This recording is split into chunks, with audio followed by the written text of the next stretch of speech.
இந்த வீட்டுல பெரிய மருமக தான் எல்லா வேலையும் இழுத்தப்பட்டு செஞ்சுட்டு இருக்கா. அதனால உங்க மாமியார் உங்க சின்ன மருமக கிட்ட பாத்தியா என் மருமக எல்லா வேலையும் செய்யறா, உனக்கு ஒரு வேலையும் செய்ய தெரியாதுன்னு சொல்றா. அதுக்கு அந்த பொண்ணு இல்ல எனக்கு சமைக்க தெரியும்னு சொல்றா.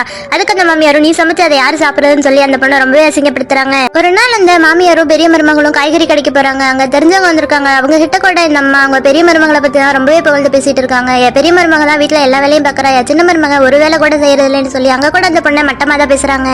இப்படியே கொஞ்ச நாள் போகுது. அந்த சின்ன மருமகளுக்கு வேலை கிடைச்சிருக்கு. எந்த பொண்ணு அந்த விஷயத்த ஹஸ்பண்ட் கிட்ட சொல்லி ரொம்பவே சந்தோஷப்படுறா. ஏங்க நீங்க தான் உங்க அம்மா கிட்ட சொல்லி என்ன எப்படியாவது வேலைக்கு அனுப்பி விடணும்னு சொல்றா. ஆனா ஹஸ்பண்ட் என்னால முடியாது, நீ எங்க அம்மா கிட்ட போய் நீயே பேசிக்கணும்னு சொல்றான். இந்த பொண்ணு அவங்க மாமியார் கிட்ட போய் அத்தை எனக்கு வேலை கிடைச்சிருக்கு, நீங்க வேலைக்கு அனுப்புவீங்களா மாட்டீங்களான்னு கேக்குறா. அவங்க மாமியார் கோவப்படுவாங்கன்னு பார்த்தா ரொம்பவே சந்தோஷமா சரிம்மா நீ வேலைக்கு போயிட்டு வான்னு சொல்றாங்க. இதை கேட்ட பெரிய மருமகளுக்கு ரொம்பவே கோவம் வருது. ஒரு நாள் அவங்க மாமியார் ஒரு லெட்டரை கையில வச்சுட்டு படிக்க தெரியாம படிச்சுட்டு இருக்காங்க. இதை பார்த்து அவங்க பெரிய மருமக அத்தை வேணா கொடுங்க நான் வேணா படிச்சு கட்டுறேன்னு சொல்றா. அதுக்கு அவங்க மாமியாரும் நீ எப்படிமா படிப்ப, உனக்கு தான் படிக்கவே தெரியாதுன்னு சொல்றாங்க. இதை கேட்ட பெரிய மருமக அத்தை வீட்டு வேலை மட்டும் செய்யறதுனால எனக்கு படிக்க தெரியாதுன்னு இல்ல, எனக்கு நல்லாவே படிக்க தெரியும்னு சொல்றா. அந்த நேரம் பார்த்து அவங்க சின்ன மருமக ஒரு கவரோட வீட்டுக்குள்ள வரா. அவங்க மாமியாரும் என்னமா இதுன்னு கேக்குறாங்க.